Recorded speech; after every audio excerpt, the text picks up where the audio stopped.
Hello friends, स्वागत है आप सभी का हमारे यूट्यूब चैनल से जी ज्ञान पर। दोस्तों, इस वीडियो में देखेंगे हम पर्यावरण से संबंधित सामान्य ज्ञान, जो कि आपके सीजी टेट एग्जाम के लिए बहुत इंपॉर्टेंट है, क्योंकि यहाँ से 30 क्वेश्चन आपको मतलब इस टॉपिक से आपको 30 क्वेश्चन आपको एग्जाम में देखने को मिलेगा। और यही जो टॉपिक है जो आपके जो नंबर है उसे बढ़ाएगा। तो आप ज़रूर वीडियो को अंत तक देखिए, क्योंकि ये जो टॉपिक है बहुत इंपॉर्टेंट रहेगा।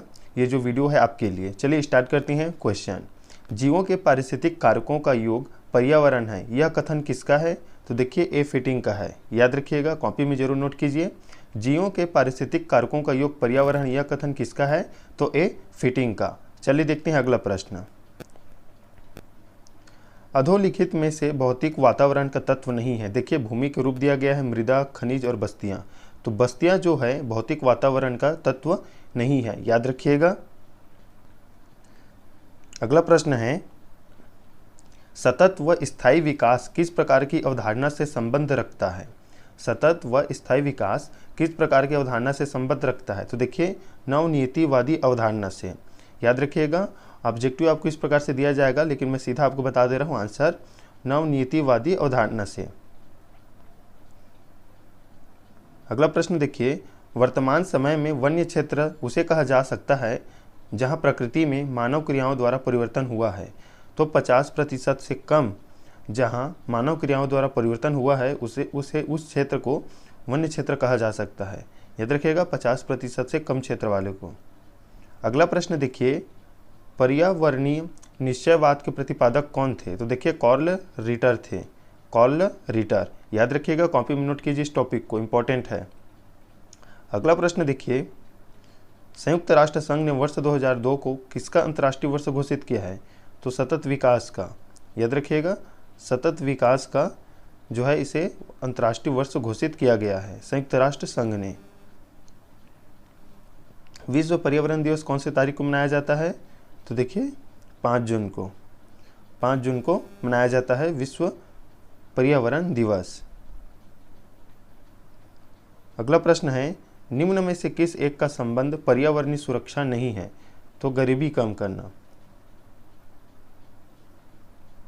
अगला प्रश्न देखिए, पर्यावरण का संतुलन बनाए रखने के लिए वन के अंतर्गत क्षेत्रफल होना चाहिए। मतलब वन अंतर्गत क्षेत्रफल कितना होना चाहिए पर्यावरण का संतुलन बनाए रखने के लिए? तो जो वन का प्रतिशत वो होना चाहिए 33% होना चाहिए। याद रखिएगा, बहुत ही इंपॉर्टेंट प्रश्न ये, एसएससी रेलवे सभी एग्जाम में पूछा गया प्रश्न है। अगला प्रश्न देखिए, पेड़ पौधे प्रदूषण को घटाते हैं क्योंकि वे अवशोषण करते हैं। तो कार्बन डाइऑक्साइड का, CO2 का अवशोषण करते हैं और देते क्या है? ऑक्सीजन। चलिए देखते हैं अगला प्रश्न, किसी क्षेत्र में पेड़ों के उगने के लिए अपेक्षित न्यूनतम तापमान कितना है? तो 4 डिग्री सेल्सियस होना चाहिए। बहुत इंपॉर्टेंट प्रश्न है ये, एसएससी में पूछा गया क्वेश्चन है, याद रखिएगा। तो आपके टेट एग्जाम के लिए इंपॉर्टेंट है, चाहे वो छत्तीसगढ़ टेट हो या सेंट्रल लेवल का टेट हो। भारत में वन अनुसंधान संस्थान कहाँ स्थित है? तो देहरादून में। याद रखिएगा। चलिए देखते हैं अगला प्रश्न, भारत में अधिकतम वन आच्छादित क्षेत्र कौन सा है? तो देखिए आरक्षित वन। आरक्षित वन। निम्न में से किसको हरा सोना भी कहा जाता है?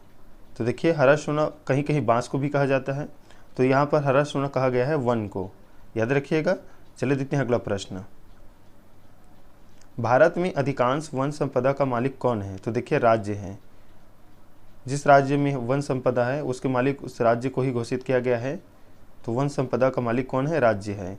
वन महोत्सव किससे संबंधित है? तो देखिए पेड़ लगाने से संबंधित है वन महोत्सव। इंपॉर्टेंट है, ये भी रेलवे में पूछा गया क्वेश्चन है, एसएससी में। याद रखिएगा। सोपान कृषि कहाँ की जाती है? तो देखिए पहाड़ों के ढलान पर। सोपान कृषि कहाँ की जाती है? तो पहाड़ों के ढलान पर। प्राकृतिक संसाधन का उदाहरण नहीं है। तो देखिए जल है, ऊर्जा है, भूमि है, लेकिन इमारतें जो है प्राकृतिक संसाधन नहीं है। याद रखिएगा, ये मानव निर्मित है। अगला प्रश्न है, प्राकृतिक संसाधनों के नष्ट होने का सुमेल कारण नहीं है। तो भूकंप। प्राकृतिक जो संसाधन है उसके नष्ट होने का कारण है जनसंख्या वृद्धि, पर्यावरण प्रदूषण और वन्य जीवों का शिकार, लेकिन जो भूकंप है वो उसमें नहीं आता है। देखिए इस वीडियो का लास्ट प्रश्न है, पर्यावरण की मूलभूत संकल्पना नहीं है। तो देखिए जनसंख्या वृद्धि। पर्यावरण की मूलभूत संकल्पना कौन सी है? तो अनुकूलन है, परिवर्तनशीलता है और पार्थिव एकता है। याद रखिएगा।